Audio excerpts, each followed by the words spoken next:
Listening to Life with Herpes, and this is episode 60.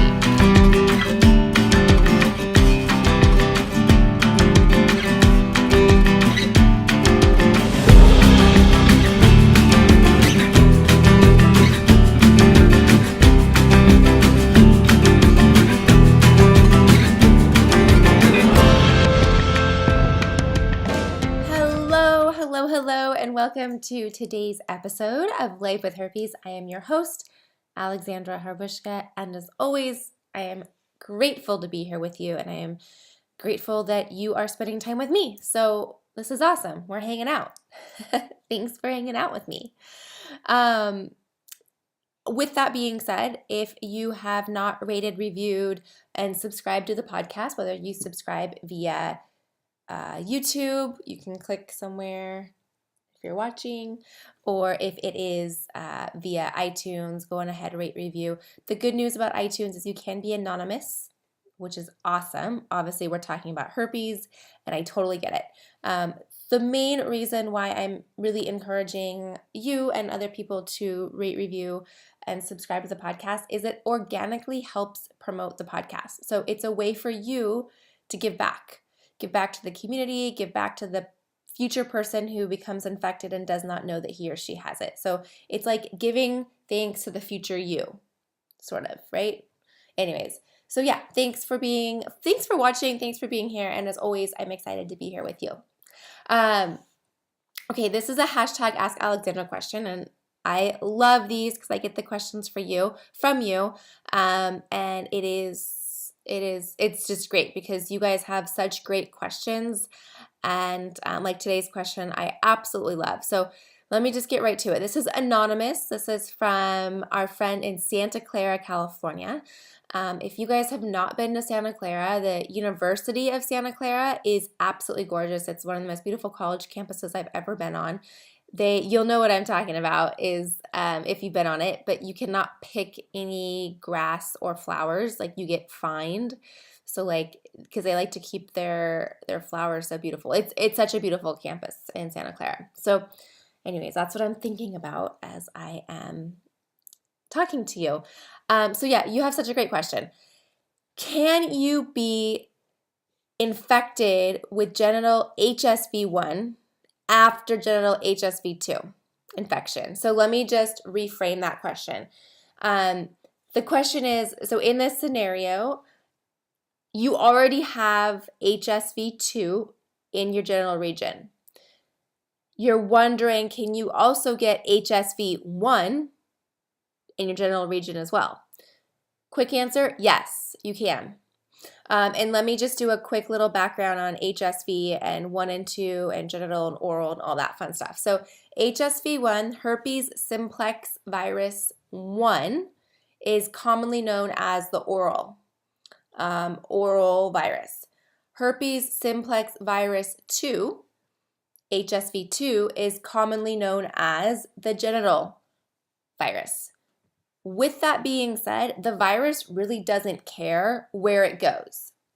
So it doesn't care if it goes orally, it doesn't care if it goes genitally. HSV2 typically has just stayed in the genital regions. It's kind of stayed in that region over years, and HSV1 has stayed in the region over the years, the oral region. With that being said, there are plenty of people that have HSV1, the oral herpes, in their genital regions for obvious reasons, such as oral sex, blowjobs, eating out, things of that nature. Vice versa, people have oral herpes that would be HSV2 from the same reasons. Eating out, blowjobs, foreplay, stuff like that. Okay, so great question. Yes, HSV1 can also go into your genital region. So and that's another great question too. Can you have both viruses? They are just enough that they are different that yes, your body can pick up too. Now, it is not common to have both herpes simplex viruses. The viruses, again, they're common enough that your body, if it is infected with HSV, if it's infected with one and you come in contact with the second one, it should know what that virus is. Now, this is a most likely situation. Now, I can raise my hand and tell you I have both. I have oral herpes and I have genital herpes. I have both. I have HSV1 and I have HSV2. But it came to me when my body's immune system was so low that it was not able to fight the second infection, right? So also keep that in mind. But yeah, this was a really great question. You can have 2 strains of herpes in any combination of your body. Oral, genital, in your eyes. You can have them throughout your body. Typically, the HSV, so both lie dormant in your nervous system. Typically, the HSV1 lies dormant around your jawbone, and the HSV2 lies dormant along your back. But doesn't really matter where it lies dormant. What matters is where it pops up. So it's going to find a place to pop up, right? That's what it's going to do. That's its livelihood.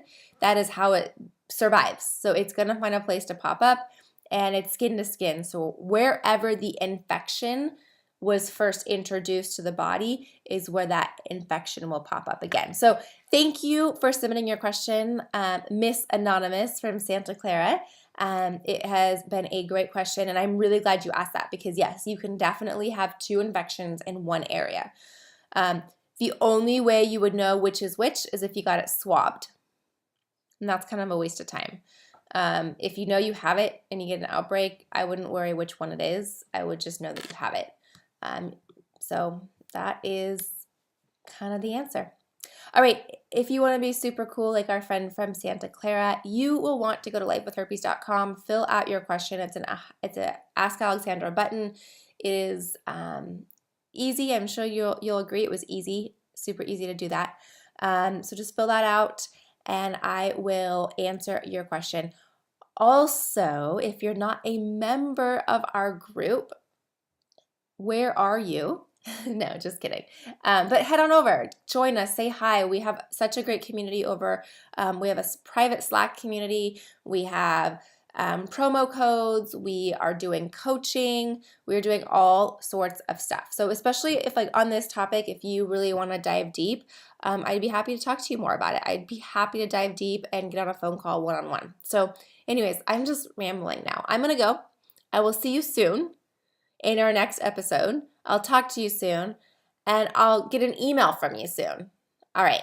Talk to you later. Thanks so much, guys.